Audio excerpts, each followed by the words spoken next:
Hey everybody, welcome to Crystal Lake After Dark YouTube channel of crystallake.afterdark.proboards.com, the message board for all your Friday the 13th needs. I will be reviewing Friday the 13th Part 3. Okay, Friday the 13th Part 3. I'm going to give this review as if you're not a fan of the Friday the 13th movies and you just want to watch a good Jason movie, or horror movie for that matter. Friday the 13th Part 3 is probably the most overrated Friday the 13th movie ever made. It's really not a good movie if you break it down. We could break it down into plot, characters, the look of Jason, the atmosphere of the movie, the music, things like that. Okay. Plot. Well, after Part 2, in Part 2 we find out Jason's still alive. He avenges the death of his mother by killing Alice and goes ahead and kills everybody who is in the counselor training center across Camp Crystal Lake from where the camp is. He heads there, kills everybody, except for the survivors, and basically gets a machete through the shoulder and survives. So he goes ahead in Friday the 13th Part 3. Goes into a convenience store, kills the clerks, the wife, clerk wife. He then basically gets fixated on Higgins Haven, which is where the movie takes place. A girl named Chris comes back to to Higgins Haven a couple years after she was attacked by Jason. People don't know if she was raped. People don't know if what he did to her. He captured her and she passed out and she woke up in her parents' bedroom, or her bedroom, and her parents never spoke of it, and we don't really know the point. So anyway, she comes back to Higgins Haven a couple years later to face her fears, and Jason's there again, I guess. Basically, the most interesting part of the movie is a biker gang kind of gets fixated on these group of kids because they had a mix-up at a convenience store, and he runs over his motorcycle with his car, and they head back, and the bikers follow them and do this. So Jason kills the bikers, and one by one kills the kids, and basically the movie is boring. There's really no real plot to the movie. It's not interesting at all. The things that save the movie is it's a classic 1980s horror movie, so the atmosphere is really nice. The music, besides the opening intro music, is nice, and it fits. It's good looking stuff, but the thing looks-wise, but it's a 3D movie. So they forced a lot of 3D aspects to the movie. Things that didn't need to be there were forced in there because it's 3D.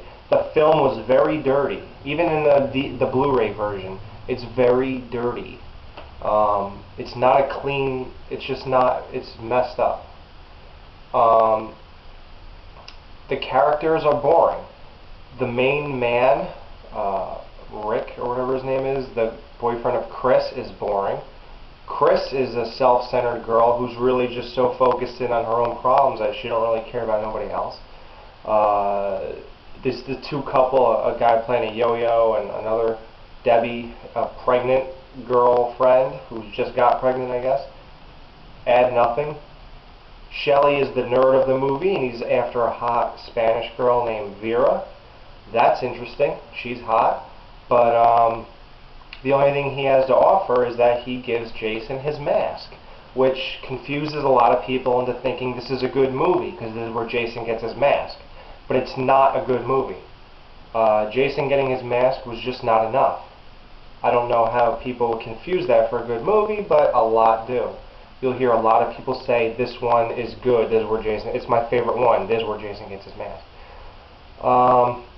There's two potheads in the movie who are Cheech and Chong reincarnated as a couple.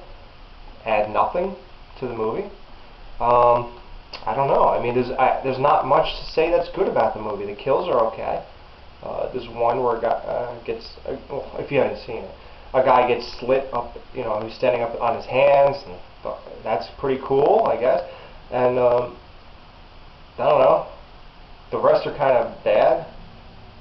Guy gets his head squashed in a horrible 3D effect. His eye pops into the camera, really bad.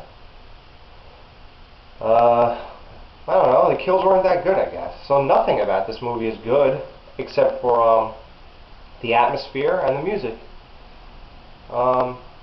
Jason is not that good as a villain in this movie. A lot of people say it's the iconic Jason. This is what separates the hillbilly Jason that was thrown away in part 2 and sets the stage for Jason. And even though there's only one more after this one where Jason is anywhere remotely near what he was in part 3, but people think that I guess they believe that Jason is the same guy even though he's a zombie in part 6, 7, and